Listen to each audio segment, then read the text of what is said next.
We have the immense honor and pleasure to host Citizen 4 by Laura Poitras, and with Jake Appelbaum, who has accepted to come also with us. It's an extremely important moment for us because it's, of course, the premiere here in Portugal, and more generally because it comes as one of the strongest moments of the festival, and in particular of our symposium and selection about surveillance and mass surveillance, and we're really glad to be able to conclude this series of 20 events. Not to conclude, because we will have tomorrow Julian Assange and Jake and Jeremy for a debate, but at least to have it as a, I don't know how to describe it, because I cannot say it's the last one, I cannot say the most important for the year, but really it's really a moving moment for us, and to be able to present this movie and the work of people like Edward Snowden, Laura Poitras, Jake Appelbaum, and also people that have been intervening during the symposium in life, and also as a work of art, because this is also a very important thing. We've been trying to build bridges between activism, politics in a way, and fiction, and try to see how they communicate, what is the dialogue between them, and how we're able to find a channel. And I think seeing the previous movies of Laura Poitras, although I've not seen this one yet because I have to see it now, it's going to be a very important moment. So I will just leave the floor for a few moments, and then we will have a Q&A with you, and it's very important for us to have this dialogue. I think it was one of the main reasons why we organized this symposium in general, is to be able to give the floor to Portuguese, to citizens, to people, and to discuss with you and try to understand how you came into this way and decided to fight this fight. Thank you so much, Owen, for having me. Thank you. So I'd like to thank the festival for inviting the film here and for focusing on the issue of surveillance. Obviously, it's incredibly important. I just actually met one of my heroes in the art world, and it's really wonderful to have her in the audience. So Nan Goldin is here, which is really, for me, very humbling. Really, I mean, her work is so spectacular.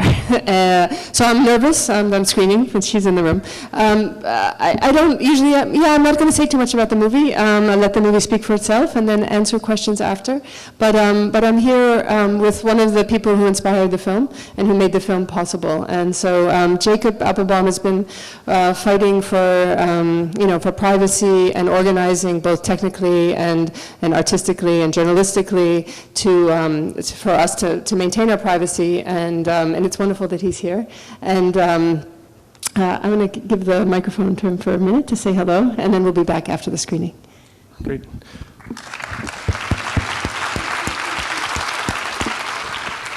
So this film wouldn't be possible with some of the people that are in the audience, such as Jeremy Zimmerman in the back of the room there. And there are a lot of people around the world who have written a lot of free software that made this happen.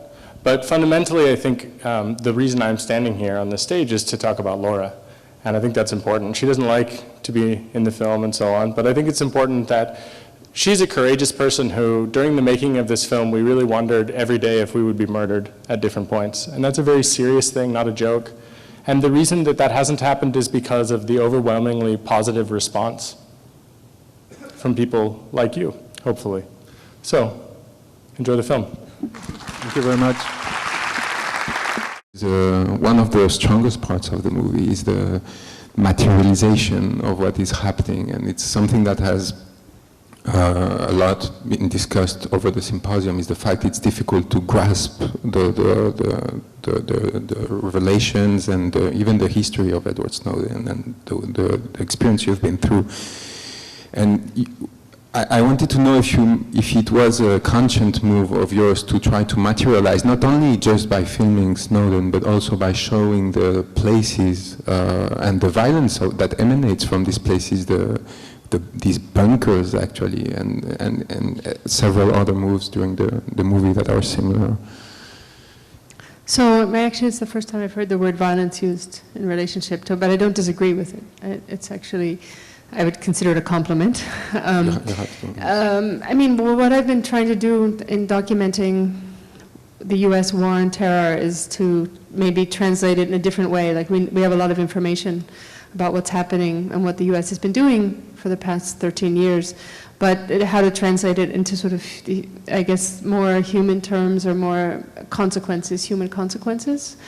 And sometimes that means speaking maybe more on an emotional level than it is just giving information. And so, I mean, for me, it's about the issue of surveillance, but there's also about, you know, the trying to communicate something about it's something that's sort of dark that you don't quite understand.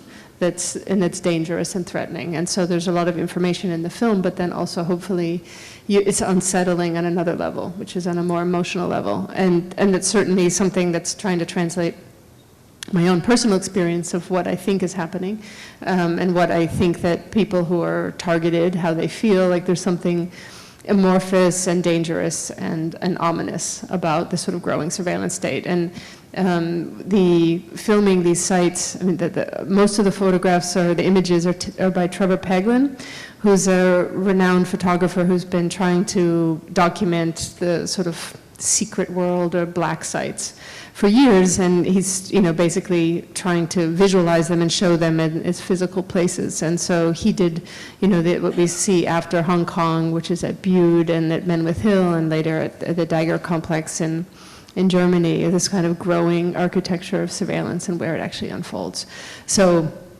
So yeah, the film is operating on many different, hopefully operating many different levels, both giving information on an intellectual level, but hopefully also conveying a sense of dread about the context and the situation.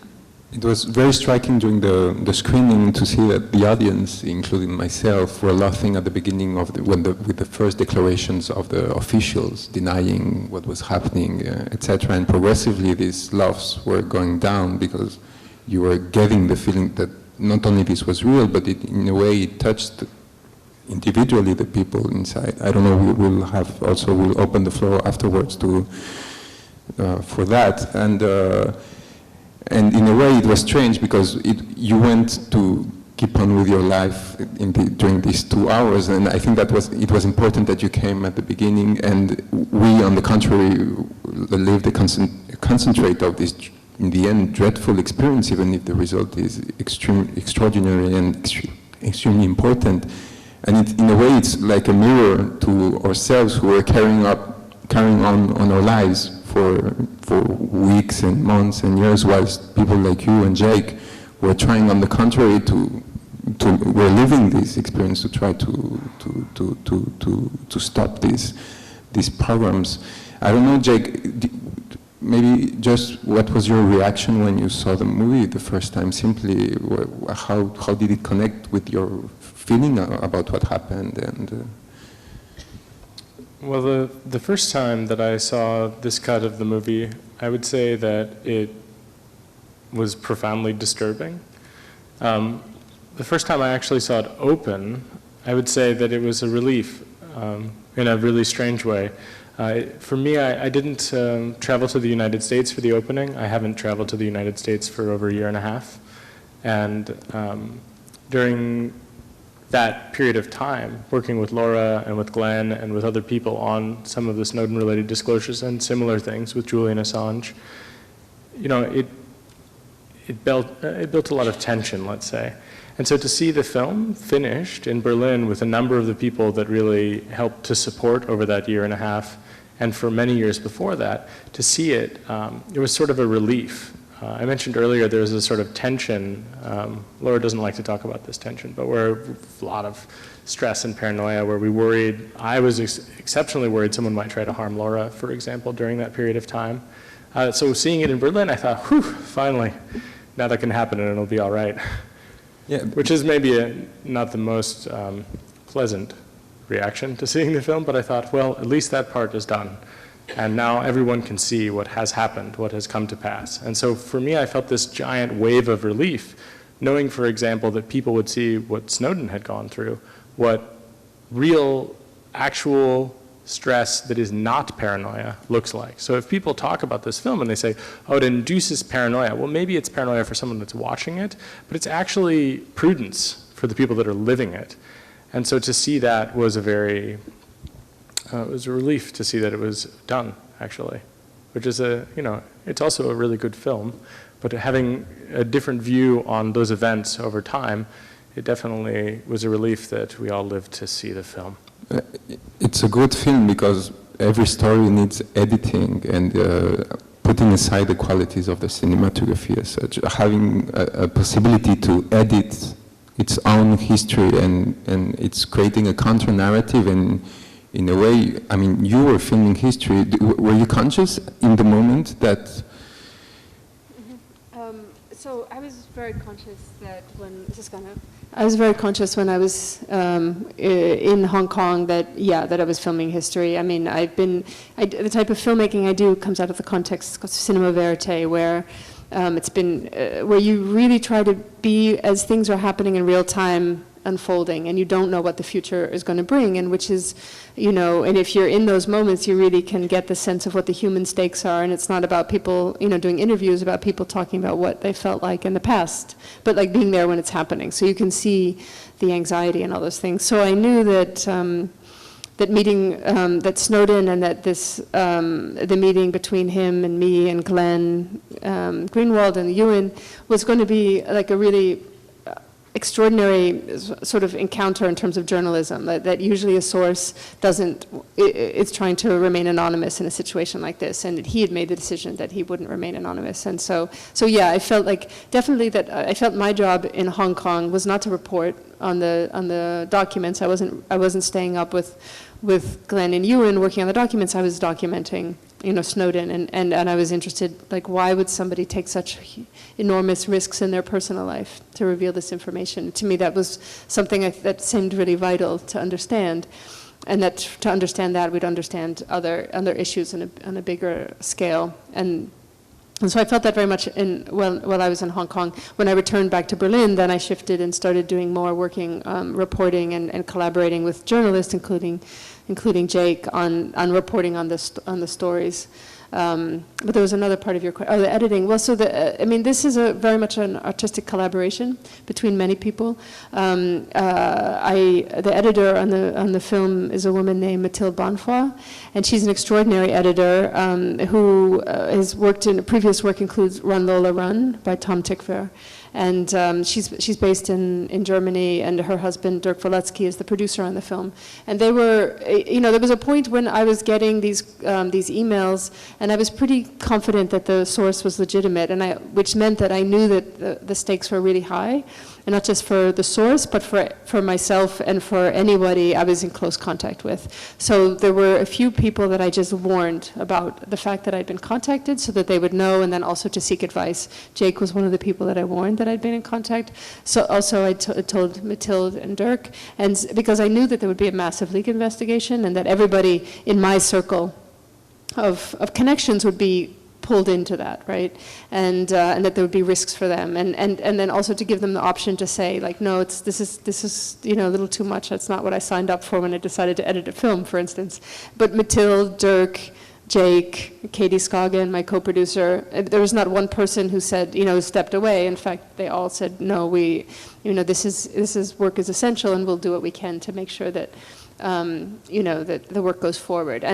But Mathilde was really the closest artistic collaborator I had on this film, and she's an extraordinary editor. And when I came back from Hong Kong, and I sort of shifted into focusing more on the archive and reporting, and partly because I felt that was my obligation to do that, because he'd taken these risks, not so that I could make a movie, but so that this information could get out into the world. But she then spent time looking at the footage, and then so in a sense I sort of transferred the kind of emotional weight to her, and she it talks about the experience of watching the footage and just being really overwhelmed by the risks that she was seeing, and so she took over that, and so this is film very much made by by many people, and the risks taken by many people. gone mute because the mic are not. I'm. If we can have another mic, please, someone. And just going back to what you said about the tension and the fact that it was a release. There is this, of course, extraordinary scene in the movie with the fire alarm, and we see the only one that seems to release the tension is Glenn. That is like, you see him physically start to be really worried and to see this transition. And on the other side, Edward Snowden is like, to take this Fassbinder movie title, Colder Than Death, he's like, he knows that this might be the end of the journey, or maybe he didn't want to think, and he's completely in control of, and it's very troubling to see. I don't know if you have. I mean, it's hard for me to know because I met him in Hong Kong, so he'd already had reached a point in his life where he was taking extraordinary risks, and I can't judge, what is he like personality before, because this is when I met him. But I do think that it was clear that he had already made peace with these decisions that, and that there could be all kinds, that somebody could come into the hotel room at any moment, that there were a lot of risks, and he had made that decision, so he kind of crossed that line. But I also think he does have a bit of a, he's sort of, I think, a very focused person, and I think he also compartments, so he was thinking about, okay, well, we're here to do this, I'm not going to think about the fact that, this is going to, about the impact it would have on other people. And you see it coming in here and there, but I think he's trying to stay focused. But you did feel that there was this kind of subcurrent of tension. I mean, I certainly felt it. I mean, I really felt, I've worked in conflict zones where the bombs were sort of falling all the time, and this felt more dangerous. I really felt that, it being in Hong Kong really felt scary. I asked myself if you identified yourself to Snowden in this moment in which he's with his Hong Kong lawyer and he goes on the bed, and because they're announcing, they don't have a car, they have to go out, and it feels like, I personally also covered, in a few words, Central African conflicts, and I saw this moment in which and I wanted to ask you, you also felt that, no, at some point in your life? Yeah, I think obviously in that situation he was the one who was, on really at maximum risk, and I was very aware of that. So I wasn't thinking that the same thing that I was experiencing at anywhere near what he was experiencing. But I have been in situations where I felt that that were dangerous, and this felt like absolutely probably the most dangerous reporting that I've ever done. And just because the levels of power that are going to sort of be put into motion is a response to the reporting that was coming out. And I think we saw it. I think we saw it in terms of what happened in the aftermath with the downing of Evo Morales' plane, and what they tried to do to David Miranda being detained in the UK, and forcing the Guardian to destroy drives. We really had some very angry governments, responding to what was happening. So. I don't want to monopolize. So if there are questions, hands could be raised. So Jeremy, who we've seen during the weekend, so I won't present him. I think everyone knows by now who he is. Oh, hi. Congratulations, Laura. I admire your work as much as I love you. That's really something. I have two difficult questions for maybe both of you. The first one, we were all, I guess, very much impressed by Edward Snowden's courage, but especially, one moment he says, "I'm not afraid of them. I'm not afraid of them."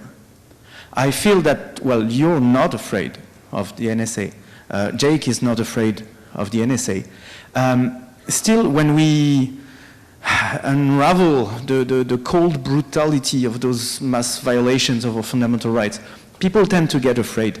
What do you think it takes not to be afraid of the NSA is my first question. And the second one, I think that none of you guys has been trained as a journalist, nor Greenwald, who was trained as a lawyer. Yet you're doing some of the most important journalistic work of these times. And at some point in the movie, we see the Guardian bending under the pressure of GCHQ and destroying this trove of documents. What does this tell us about how journalism is being done today?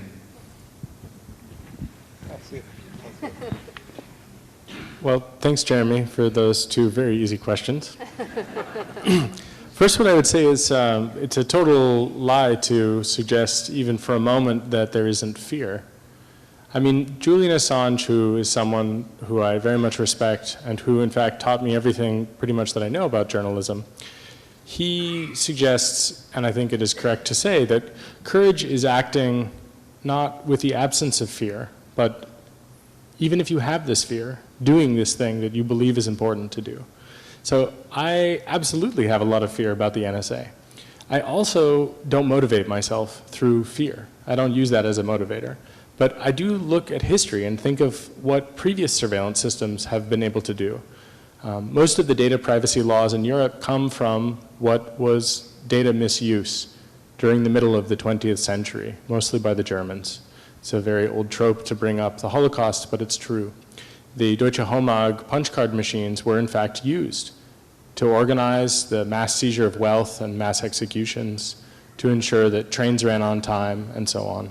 So it isn't fear that motivates me, it's rather the intensity of understanding how each individual person can contribute to that world happening merely by doing nothing. Right? Hannah Arendt talks about this in her book about Eichmann in Jerusalem.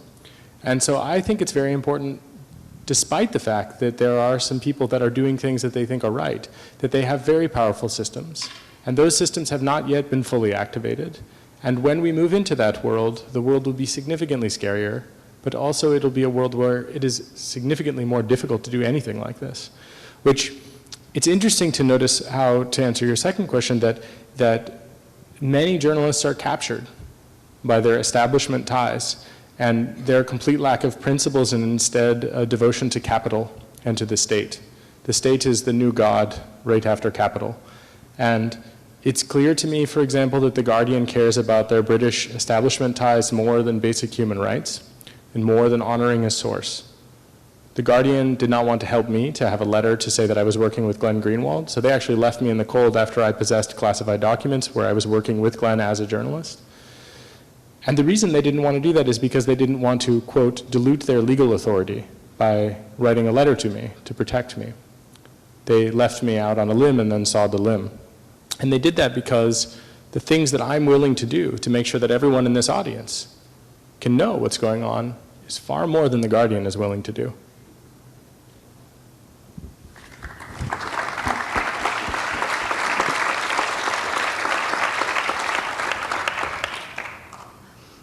I mean, I think there's somewhat of a connection between the two questions. I mean, when I started documenting what was happening in the U.S. post 9/11, the first film I made was about the war in Iraq. I didn't think I would be sitting here 10 years later also working on this, basically the sort of same themes, right, which are the kind of war on terror. And I think when I first started, I thought, well, you know, the country's drifted, it's responded to this sort of emergency, and we'll sort of get back on track. So in other words, I was a bit naive. And I sort of got trained out of being naive, you know, and it took a bit of time. It certainly helped, being put on a watch list and detained every time I returned to the US. I sort of had to make some calculus. So for 6 years, I was stopped every time I returned to the US. And I had two choices. One would be either to stop working or to keep working. And it sort of became an easy decision. So I said I'd keep working. So then, in a sense, it kind of trained me sort of against this idea of being intimidated to stop doing the work that I'm doing, which doesn't mean that there's no fear. Of course, there's still fear. It's just I'm not going to let the fear, you know, rule me in terms of the decisions that I make. And so, and I think Snowden's a pretty smart person, and his decision first to reach out to Glenn and then to reach out to me, he knew our history of the work that we had done, and that we had been kind of consistent critical voices of US policy post 9/11. And so he knew he was engaging with journalists who have taken that position and that weren't going to capitulate to whatever the government line was, that we had a track record. You're right, though, that I was not the usual candidate, right? I mean, I'm a visual journalist. I consider myself a visual journalist. This is the work that I do more than it is doing print reporting. I mean, I'm interested in reporting on information plus other things, which includes telling narratives or reaching people in a sort of a human, on a human scale that sort of is more universal than the particulars of the issues that I'm interested in, which doesn't mean it's not journalism, it means it's journalism plus other things. And so I actually wasn't, I mean, that's part of my surprise when I started getting the emails, is like, why me? Because it just didn't, I thought, well, there's, you could have gone to lots of other journalists, but as you mentioned, there's this sense of, that we've been, I think, the mainstream media has failed us in this era, right? I mean, certainly US mainstream media. There are great journalists that have reported, so you have James Risen, you have Donna Priest. I mean, there are people who've been pointing towards these issues for a long time, but you have institutions that just also have a bad track record. So how do you know if you go to the New York Times, if you're going to get a James Risen and the story will hit, will be published, or if it's going to be held for a year? I mean, I've actually also reported with the Times in my own work, actually, in video, and I never had any problem of anything being censored or held back, but obviously we know that there are cases where that has happened, or where things like the word torture is not put into print, even though we know that they're torturing people. And now, actually, the New York Times uses the word torture. So I think that Snowden was aware of what had happened in the mainstream media, and so it's not such a surprise that after Glenn didn't have encryption, that I was somebody he reached out to, because he knew that Glenn and I were colleagues, and I'd also talked about my interest, and I'd published on the NSA. But I think that, it is wrong to assume that there wasn't fear. I mean, there was a whole lot of fear, and we were really, there were times where I think there was a lot of uncertainty while we were reporting, and I don't know that those times are over. It never happens. It was murder. And then in terms of being like, who's trained as a journalist and who's not. I mean, I've worked with Jake on this reporting. There's nobody more trained to report on this information than he is. I mean, I've actually seen the opposite, where you work with mainstream news organizations, and they don't actually have the capacity to report on the technical information. They don't. I mean, and so you have, I think that's probably the strongest reporting on a technical level that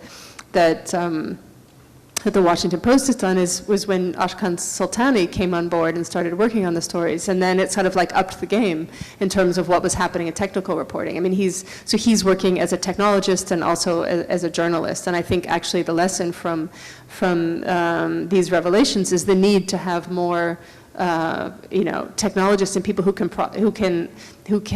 look at this information and report on it, because I think that actually. I think that certainly for me, I needed to partner with people to report, because there were certain things, there are many things that were beyond what my expertise was.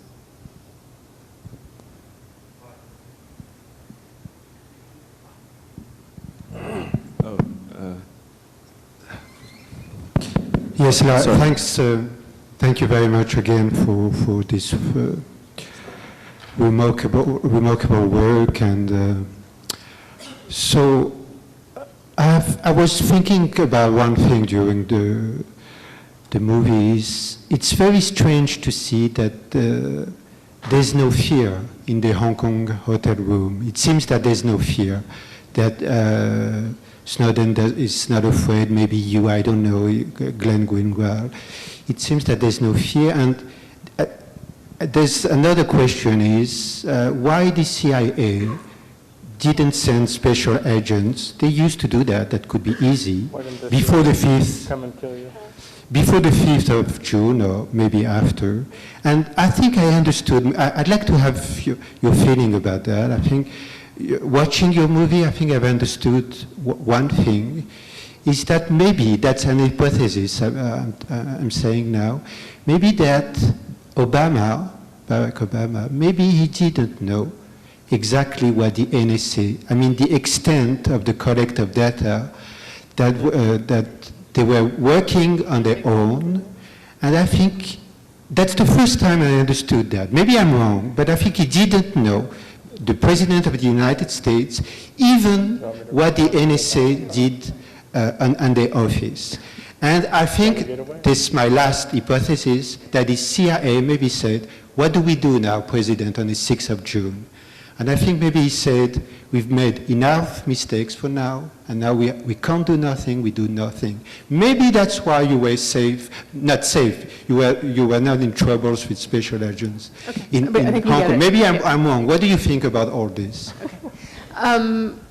So, I mean, I think, you know, I think what would happen, I think sort of in terms of what happened in the hotel room and the level of fear, I mean, I do feel like it was kind of like being in a time capsule, like time, you know, like when you know, you might be about to get in a car accident and time slows down. I mean, there was a bit of a surreal quality of what was happening. I think there was definitely a sense of, I certainly sense that anything could happen at any moment. I was backing up footage. I was getting it out of the hotel room. I expected we'd be raided.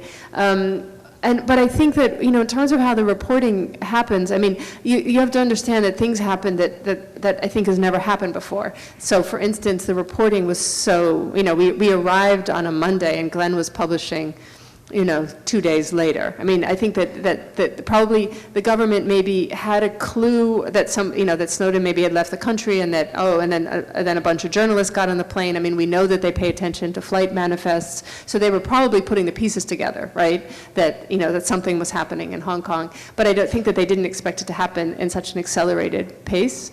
And then I think the fact that they probably also didn't expect that a source would be willing to come forward with her identity. So I think that the pace of the reporting and the fact that Snowden came forward, made those choices, were both things that put the government a bit on their heels. They hadn't really, I think that they didn't expect either of those things. So in other words, they probably thought they had more time to respond. And do you want to talk to about what Obama maybe did or didn't You saw the end of the movie, right? You were in the theater? But we should maybe they're not aware that the acronym POTUS is for President of the United States. Yeah, so at the end of the movie, it says POTUS. And I think it says President of the United States, at least in some of the versions of the film with the subtitle. Yeah. Not in this one? Okay. So at the end, when he's writing POTUS, it means President of the United States. So at the very end of the film, when he's describing the reality about drones and the chain of command, the exact guy you think that would give her mercy is the person they're discussing is the executioner for thousands of people. I don't think that it was mercy, and I think, if anything, it was a little bit of good planning and some luck. If they thought that the balance would have paid off to do something, they would have done it. We're talking about a president that literally assassinated an American child in Yemen with a flying robot. Next question? Yeah. So, well, first of all, congratulations on an extraordinary film, and most of all, I think, congratulations for your courage.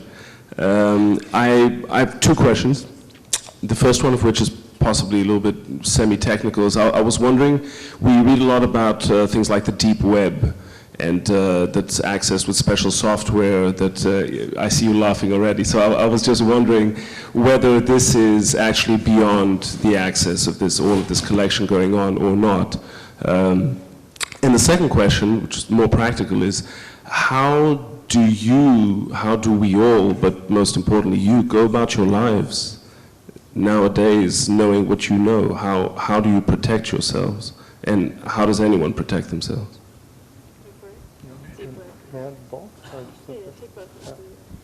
So no, well, first of all, there's no such thing as the deep web. It was basically a term made up by some journalists that wanted to write some man bites dog style articles.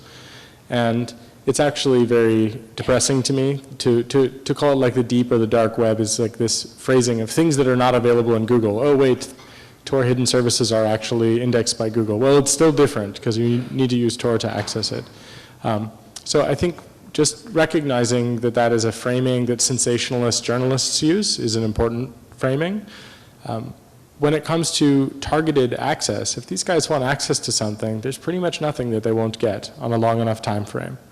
So that's the first thing. And then the second question is a little hard to answer because I spent a good 10 years, Julian Assange, Jeremy Zimmerman up there, and Andy Miller-Magoon and we wrote a book called Cypherpunks.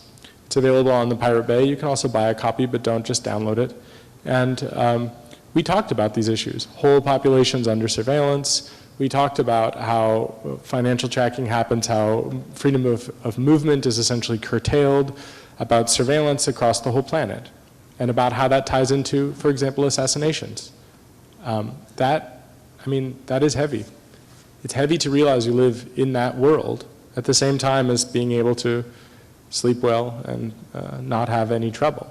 Right? Both of those realities exist at the same time. So how, for example, do I protect myself electronically? I mean, I use things like the Tails operating system, but that only protects me in certain ways, not in all ways. And if those guys want into my computer, there's not a lot that I can do. I mean, I take a lot of steps to try to make it as expensive as possible so that if someone tries, I can catch them and embarrass them, because they don't like to be embarrassed, and they definitely don't like it if you catch them. And in general, though, the way that I deal with some of this is to make sure that everybody else can, at the very least, especially in America, never say in the future that they didn't know. Right? This is a thing that a lot of Germans did after the Second World War. They all said, oh, I didn't know. Well, my sort of like personal promise to myself is that there will never be an American that I meet as long as I live that doesn't understand their culpability in the drone war and the surveillance of the whole planet where you guys aren't people. I want everyone to know that. And that's how I deal with it, knowing that I alone won't make this difference, even that we together won't make this difference, but that all of us together can make a difference about it, and that the people that didn't work to stop it, that they're held accountable later just as the people that perpetrated it directly. I mean, I would say that, there's a lot of, bad news in the film, but the good news is that crypto works, right? I mean, they still can't break it. Yeah, they can try to. Good news. Yeah, that's the good news. So, I mean, I think that you can, and that there are people who are building crypto tools that will allow, you to communicate. And so I think that's, in terms of what I do, I'm certainly careful. I mean, I compartment, what information or communication that I feel like that is sensitive and what should be compartmented out. And then, yeah, things like Tails and other methods I use, and then there is sort of a sense of, I mean, I've been making films for a while and sort of thought for a while I could work under the radar, and I know that that's probably not the case anymore. Like the under the radar thing is over, and I mean, the uncertainty of not knowing to what extent my life or Jake's life or other people who are doing this kind of work, is really surveilled and at what level. I mean, that's something we don't know. So hopefully some point, somebody will leak that information and we'll get to see our files. I look forward to hopefully being alive to see what's in my file.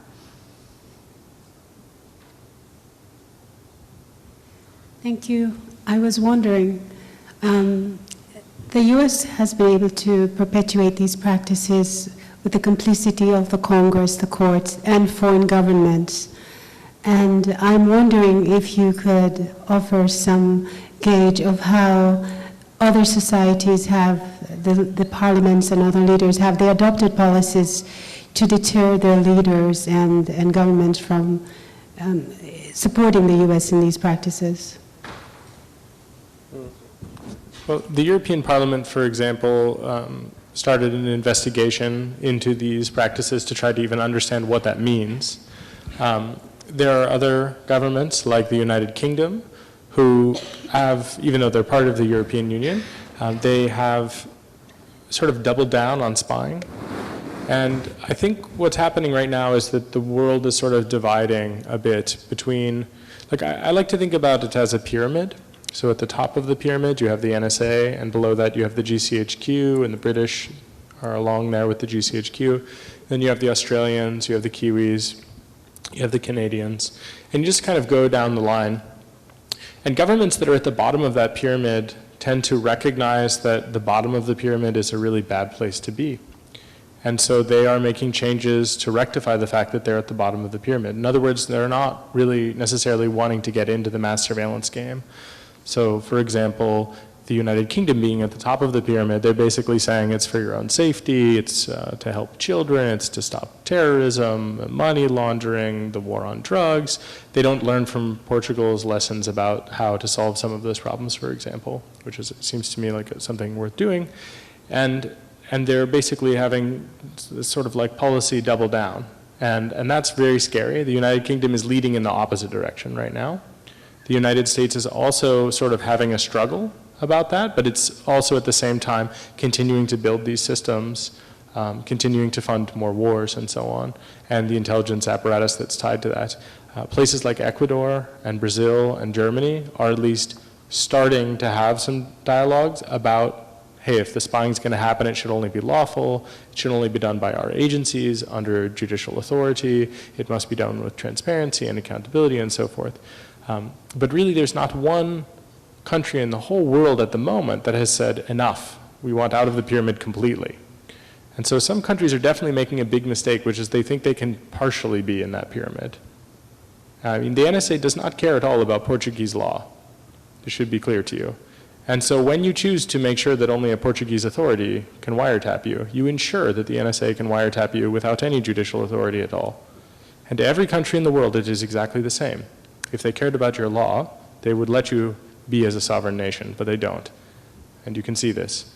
So I think there'll be some hard lessons that are learned that way. And the big irony is that when all of these people talk about terrorism and preventing it, you'll note that they don't. And that's a really key part of the discussion. The Boston bombers, which is a very famous case now in the United States, they always talk about the Boston bombers. But what caught those guys was people that were there after the bombing, taking photographs, not part of a spying apparatus. And even that didn't stop it before it occurred. That only helped them put the pieces together. And so an important detail is that they, at best, are building a system which may be able to put the pieces together after the fact, but not beforehand. So some countries are falling for that rhetoric without critically examining it. And the United Kingdom is the worst in that, I think. And Ecuador and Brazil and Germany, I think, are on a different side of that. But they're still, in some way, part of that pyramid.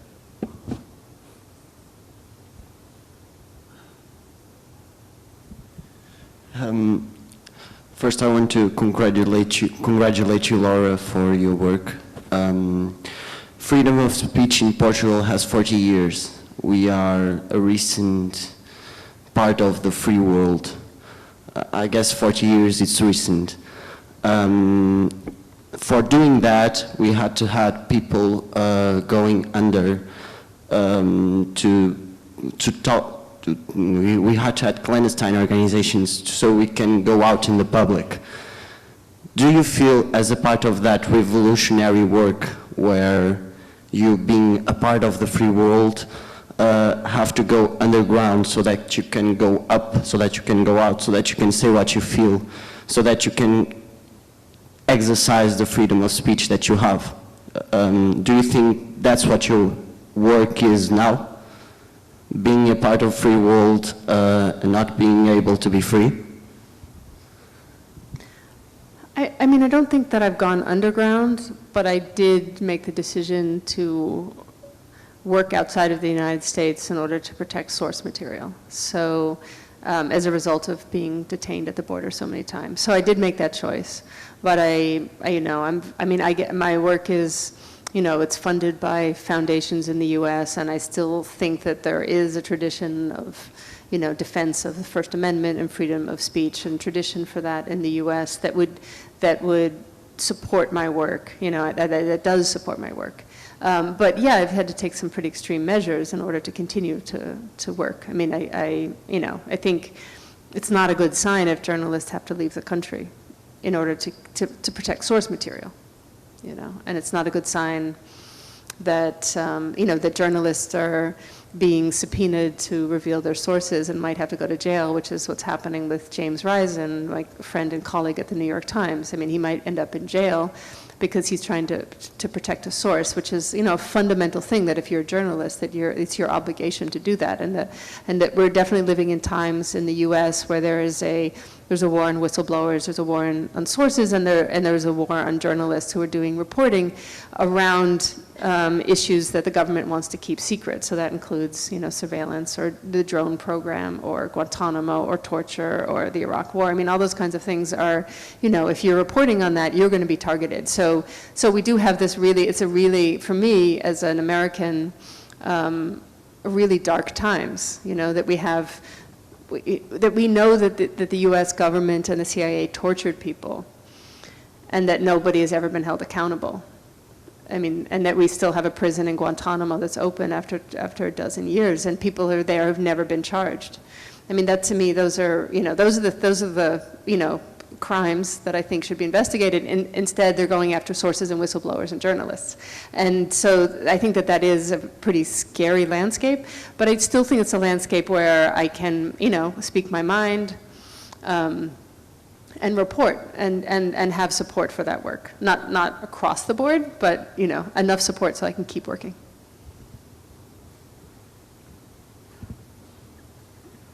Jake, do you want to answer that question? Yes. What, you think that? I think that if you watch this film, one of the things that you see is that WikiLeaks saved Edward Snowden's life, when The Guardian and The Washington Post did not.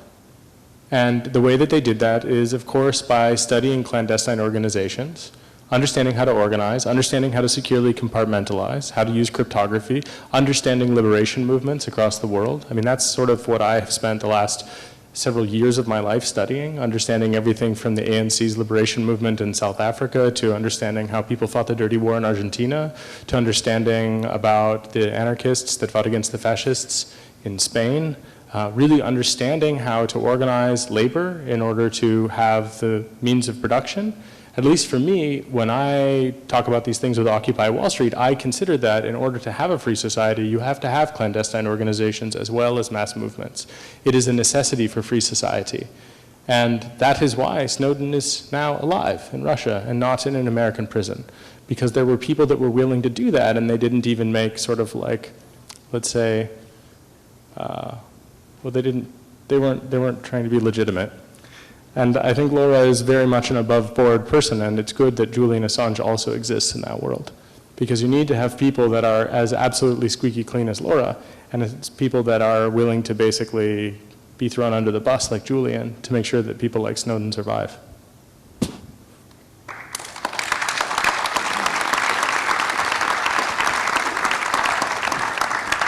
Hi. I just want to thank you both for being so incredibly brave. I just want to ask you, what do you think a gentleman earlier asked, how can you go on with your lives? And I would like to ask you, I would like to go beyond that and ask you, what should we do to fight back against mass surveillance? So, for example, I've sent my first encrypted email to a friend.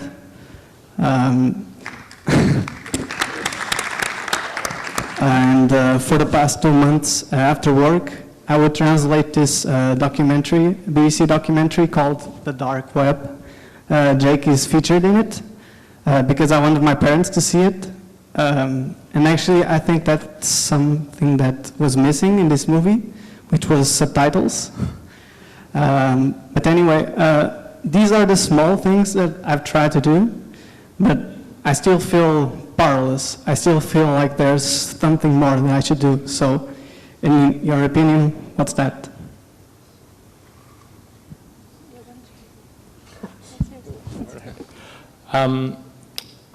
So I don't have answers for you, but I have questions about how serious you are.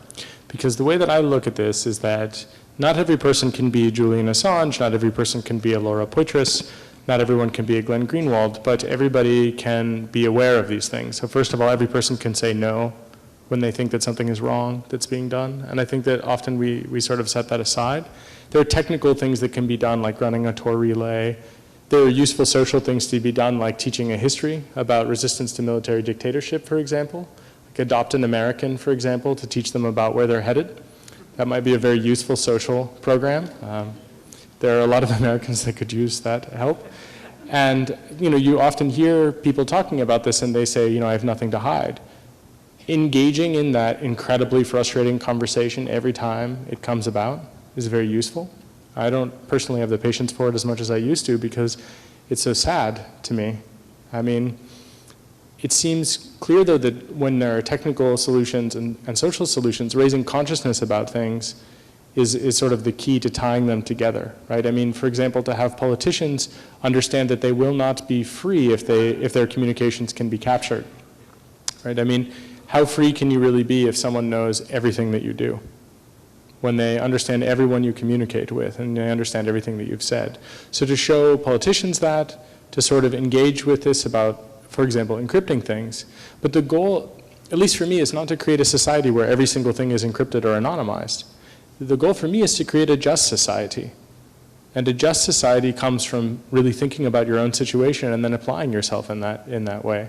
And I hate to sound like a motivational speaker here, but too late. But I think it depends on your position.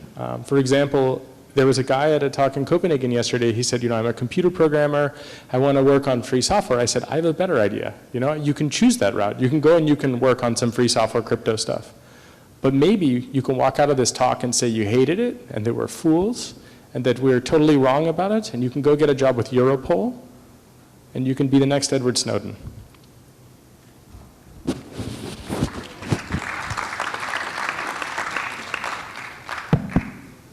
I have just a very pragmatic yet maybe not easy question.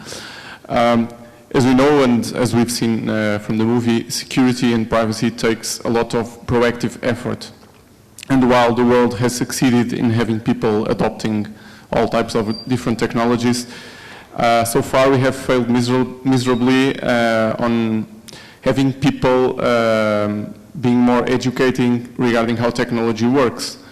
We have to face the reality, which is most people don't want to know the details, and they live happily and cluelessly about how things work. On this movie, we've seen journalists using SSH and GPG, which is shocking for our average expectations.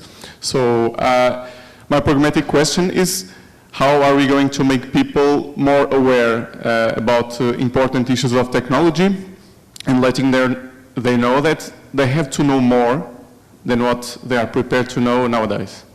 Thank you. And congratulations for the masterpiece. So there was this conversation that I filmed between Jake, and Jeremy, and Andy Mullimagoon and Julian Assange that was sort of became the foundation for this book, Cypherpunks, that Jake mentioned. Jeremy said something that stuck with me that I still think of. He's like, we're going to see a day there's going to be a market for privacy, right? Do you remember that? And you're like, that will be, that people who use technology or to communicate, phones, everything that we use, we're going to start to demand that there is privacy, and if there isn't actually an option between those two things, and it's not about figuring out how to get more people to figure out GPG, because I have to tell you, there's a bit of a learning curve, and it's just people are not going to we're not going to be able to scale it. But what I think we can scale is clients that provide that in a way that makes it much more user-friendly. And we see that on the web all the time. When you go and log into your bank, you know it's encrypted, and you know that you want it to be encrypted. It's not, you don't need to like be, it's not like you're asking people to, expand their understanding of technology to want that if they're going to log into their bank that it's secure and that it's encrypted. It's just happening behind the scenes, and people use it because they trust that it's secure. Whether or not it is, we'll see, but I'm not quite sure. But there is a kind of trust, and it is being offered as a service, and it's something that we're not asking, every individual to have to navigate. And I think we'll probably see more of that, And I think in certain professions, then it's absolutely a professional obligation to know how to use these tools. I mean, I feel that particularly as a journalist. And I think probably in other professions, if you're a doctor, if you're a lawyer. I mean, there are certain professions where, you are, it's part of your duty to offer confidentiality and privacy and privilege, all those kinds of things. And I think in those professions, yes, there should be a sort of it should be part of your training. But and I also think that it needs to be, in the journalist category. I mean, there are plenty of times where I've reached out to help, for help from people, from Jake, from other people, like I needed to figure out something new and that I didn't understand. And so I think that in all these professions we need, they need to have technical support. I don't think everybody needs to become a, super techie to just do basic communication. So I think in professions, if you're a doctor, you should, work for an institution that has a tech department that knows how to encrypt things. I mean, that should just be, expected. Or if you're a member of government, the idea that governments would, that communicate without using encryption is kind of staggering in this day and age, given what we know. Like, how is it possible? given the spying that we know is happening, that they're not using encryption. So I think that, I do think that we'll probably see shifting norms and more of an expectation. And I think we'll see that it will become partly a question of a bottom line, to become like, oh, we're going to do this because if we don't, our competitors will. And we're seeing that already. I mean, we have Facebook who's using a Tor hidden service, so you can connect to Facebook, which is kind of mind-blowing at some bizarre level. And that you also have Google and Apple offering encryption on their phones. We can only hope that it's actually not backdoored. One doesn't know, but it does seem to suggest that they're aware of the fact that their business model is going to be in jeopardy if the international customers that they rely on think that all their information is going to be handed over to the NSA. I have a question for you, actually. Are you a biologist? No. Do you wash your hands?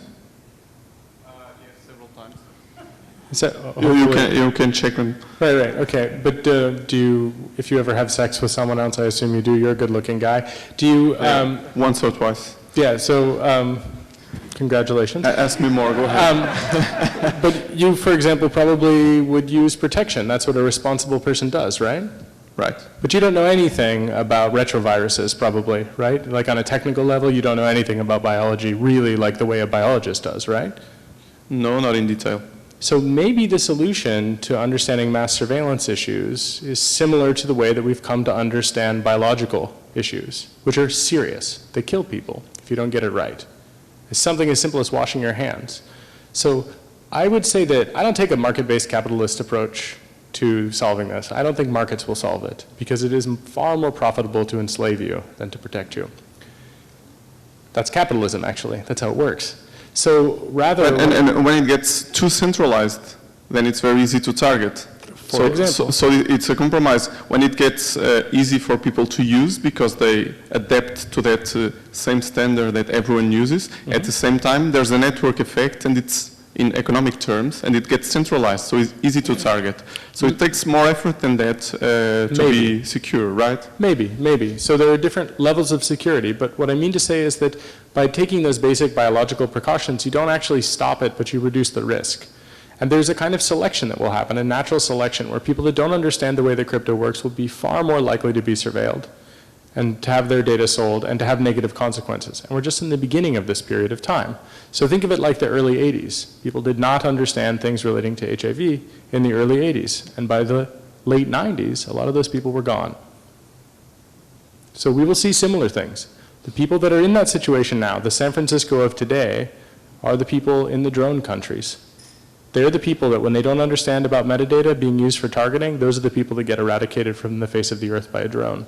So how will people change? It won't be through market-based capitalism alone, that's for sure. It will be by each individual person stopping with the arrogance of thinking they won't be targeted and changing their behavior and understanding that they have to have a harm reduction-based approach towards using these systems, especially if they're being targeted by, let's say, the CIA drone program, as many Muslims in Yemen, Pakistan, Afghanistan, Iraq, and a number of other places are.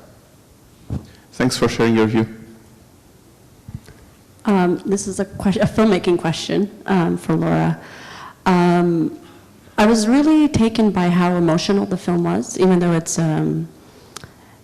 actually a field I don't know very much about in terms of like the technical aspect. It seemed like the filmmaker was very much reflecting their own fears onto being a whistleblower. You know, there was a relationship between the filmmaker and the subject in this film. I wondered if you had a conversation with your other collaborators in discussing your own part in terms of being whistleblowers, in how you approach the story, and how, because it seems so emotional. I could feel the filmmaker's fears and preoccupations along with Snowden's throughout the whole film. I felt on edge for both the filmmakers and for the subject. Okay. Well, I appreciate that comment. I mean, I certainly agree. I mean, I feel that this is very much a subjective film. I mean, it's obviously, I'm a participant in what's happening. You know, I use the word I, so I feel that it's in there, but I also feel that for me, I mean, the cameras, the way that I articulate, the world that I see, and it's a sort of a mean in the same way that writers use language. I use a camera and editing to say something about the world and to sort of articulate something. So for sure, I was trying to both to communicate exactly, what you expressed, which is a sense of, fear and danger, and that I felt was very palpable throughout this correspondence and then meeting and then reporting. It was something that I was, very aware of and wanted to communicate so that hopefully, if it's successful, the audience doesn't just know new things or learn new things, but feels things differently. Dan Golding wants to ask a question. Awesome. Hello. Very, very impressed. I want to join you and work with you. But I don't know how to use a computer. And I still... That's the best form of circumvention that you have. You're already way ahead of us. We should all stop using our computers. I'm a Ludovic, or whatever they call it. And I still believe that I know a little about the use of drugs by the government. I know quite a bit about the AIDS conspiracies. I know a lot of things without knowing the hard, cold facts, without being able to encrypt, and I'm not sure I'll ever learn to encrypt. So I'm asking, what role do you see for the people like in Occupy Wall Street who are not all computer geniuses, and people like myself who have a lot of direct experience without facts, who's watched all my friends die and know exactly who wasn't, that the government didn't mention it for 12 years, and know the Catholic Church's participation in it, and blah, blah, blah. I know a lot about that from direct experience. The same with the way drugs ended up on the streets of New York and LA when the Black Revolution started. So my knowledge goes way back to when I was a little kid and Kennedy was shot. I said Johnson did it. And I have no idea how I knew, but I think I was born a conspiracy theorist. And I really appreciate the film, and I appreciate the work. Snowden's my hero, and you two are part of the Lord Snowden team for me. But I just wondered, what about people like us who are not involved in, will never learn to crypt or whatever it's called? I can't believe Laura wants me to answer this question. Are you sure? That's crazy. You're her hero, right? So, I mean, she's got heroes like Snowden, obviously, but she really appreciates your work. So what I would say is, it takes all kinds, and there's a division of labor. So you are an amazing artist. I mean, I can't believe that I'm going to say this to you, but you're an amazing artist. Your art really inspired me.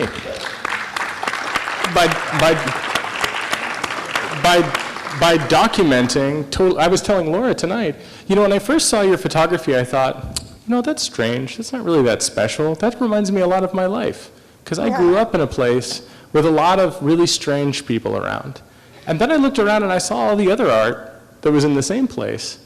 And I realized that none of that art really spoke to me in the same way. You were documenting things that I was experiencing that just didn't even exist in straight white American culture. I grew up in San Francisco in the 80s and the 90s in the Northern Bay Area, and so a lot of queer culture, a lot of really strange stuff, lots of drug culture around that. And so you kind of actually, in a sense, without that kind of weird, happy mutant stuff happening, I never would have met Laura, right? So you already are helping with this through the cultural struggle, through documenting, for example, differences that exist by showing how people are living their lives. I think continuing to do that is the way that you can contribute to it. And if you want to get set up with crypto, someone like Jeremy Zimmerman, who's sitting right next to you, that fine, handsome man there with that beard, I noticed. I'm sure that he'd be happy to help you with it. It's not so difficult, in fact. The stuff that she's going through is really over the top kind of level of stuff, but there's simple things that you can do, and people around you can help you with that. But the contribution you can make is to help with the cultural struggle, which is what you've already done. And to continue with that is hugely powerful, and it will inspire generations of people to continue to resist and to be themselves, actually, in spite of the pressure from the state. Thank you so much. But when I talk about underground prisons for political prisoners, for FALN, that I know about from the 80s, people don't believe me. Almost across the board. When I talk about the AIDS conspiracy theories that I have, people don't believe me. So I don't have facts, and that's what people respect. And I'm also asking you about the Occupy Wall Street people, which is when you see the crowd you were speaking to, who I really liked the way you spoke to, these are people on the street, more or less. They're not going to learn to use the crypto, whatever it's called. Don't you think these, I mean, it's very hard to protest in New York now. There was a protest against the Israeli bombing of Palestine, the horrible thing that happened a few months ago, and there were about 1,000 people there. The police actually blockade the ability to have free demonstrations now in New York. So, I mean, what would you say to the Occupy Wall Street people now? I would say exactly what I already said to them before, actually, which is resist. I mean, there's protest and there's resistance, and those both have their places in society. But the next thing that has to be done for that to be solidified is to build alternatives. I mean, part of what we try to do with the Tor project, for example, is to build an anonymity system that every person in this room can use. Because it's not meaningful, for example, to tell someone to choose when they don't have any practical choice, actually. So if you say you don't care about privacy because you use Facebook, well, if we haven't built a decentralized, safe version of Facebook, then there isn't a meaningful choice. Facebook and nothing is not really much of a choice for most people. I would never go on Facebook. You wouldn't, for sure. I think it's so dangerous. Well, so for example, Occupy Wall Street, they have to build structures that are alternative structures that are resistant to some of the things that are happening. And many people that I know inside of Occupy Wall Street, they are like all completely dialed in with the crypto stuff here. And those are the ones that are, in fact, I think still doing well. They have the survival advantage I was talking about earlier. So I think it's very important that people understand that about the crypto because, in particular, Occupy Wall Street people are being targeted. People being kicked out of their houses, getting IRS audits, like real political harassment all across the entire country of the United States. So I think it's absolutely imperative that they watch, for example, this film and internalize the things that are being talked about and help us not just for wealth inequality issues, not just for social security related issues, but also understanding the meta issue of surveillance that will essentially ensure that their other issues will never be dealt with because the authorities will always be one step ahead of crushing their protests, their resistance, and their alternative building movement. I would just like add one thing. I mean, as an artist, I mean, I feel like when I think about what the work that I do, I mean, I'm working in different fields, but first and foremost, I consider myself an artist, and that the goal of the work is to say something about the world that I see, right? To express something. So I actually feel that like this film is not any different than the work that the work that you do, which is to express something about a community of people. Is the same thing that I feel that this film is hopefully, at its best, does, which is to say something about here are people, like that it's in a historical moment of people who are coming forward and standing up and taking personal sacrifices to stand up against power to expose something that they perceive to be wrong, and that's kind of the the culture that I'm moving in right now, and that I'm putting out, and it's not necessarily to to have any, I mean, it's basically just what I'm trying to, like, these are people I've had the privilege to know, and that I want to sort of share that world with you as the audience. And that's the kind of, it's about that connection between, the artist and whoever's is viewer or reader or whatever, and then that's what it's about. And I feel that in a way, this is not a film that's so much about information as it is about people. In much the same way I think that the work that you do is. And so I'm actually interested in the power of that to move people. Thank you very much. Maybe one last question. I managed to kill my mic again, but... Thank you. I was wondering why you didn't put in the movie the story about the Morales plane, because it's the truth. Well, after reading the story about that, I think I truly understood that my French government was as well collaborating. And yeah, so I was like wondering why you didn't put this. My second question was more about the next Snowden. A while ago, Jake mentioned that maybe we'll get some other people like Snowden that will help to publish new stories. How do you interpret that Snowden was American when in the same time the GCHQ is more dangerous? Why the main source was not British? And those do you think three questions. I can keep going. Yeah, and do you think that the next source might be from another country than American?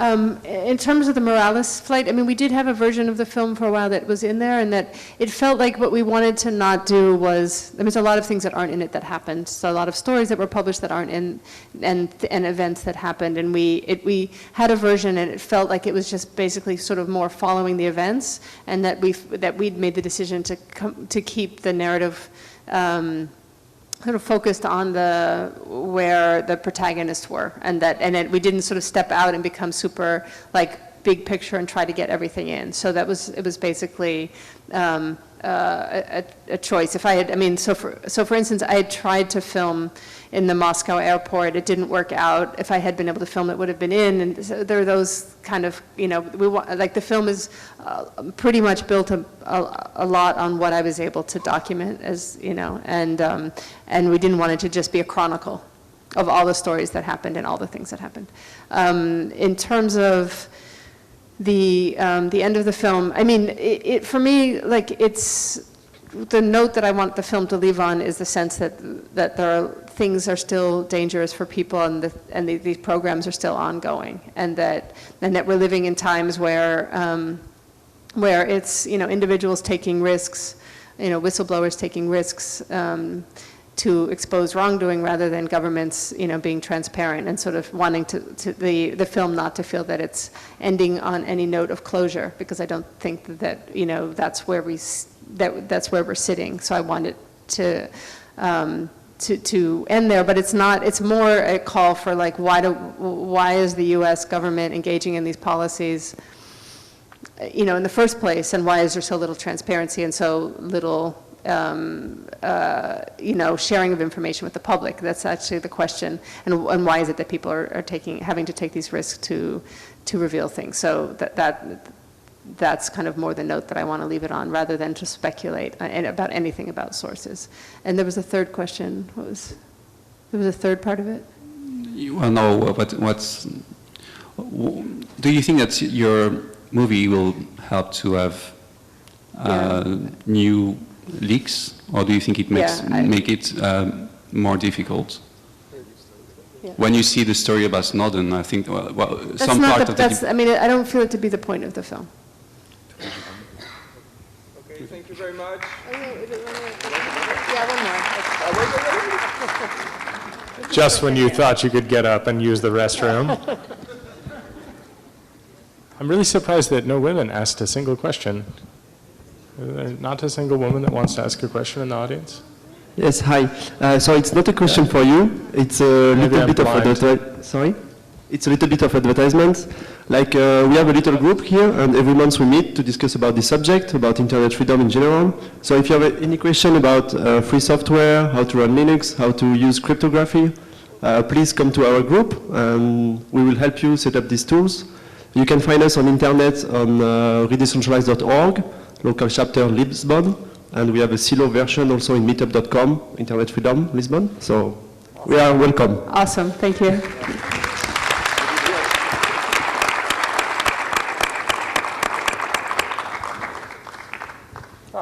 And yeah, good. We're balancing it out, the gender balance. A ratio of 2 to 10. So the microphone is off, I don't know. Yeah, it works. Yeah? It works. Okay. Well, okay. Now I'm the first woman asking a question. No, I was wondering it before, like now as not many people encrypt, maybe you are becoming more suspicious, encrypting. And so I was wondering if you're actually becoming a target by encrypting, because well, then you somehow turn maybe suspicious because you have to hide something. I don't know.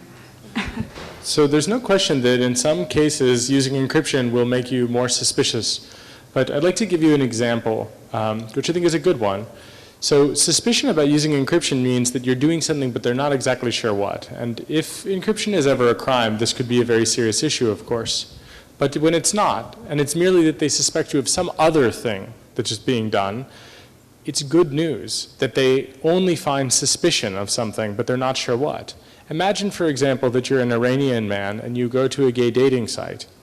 If you go directly to this gay dating site, they know for sure, and probably they go and they hang you. They kill you for going to that dating site or for being a homosexual.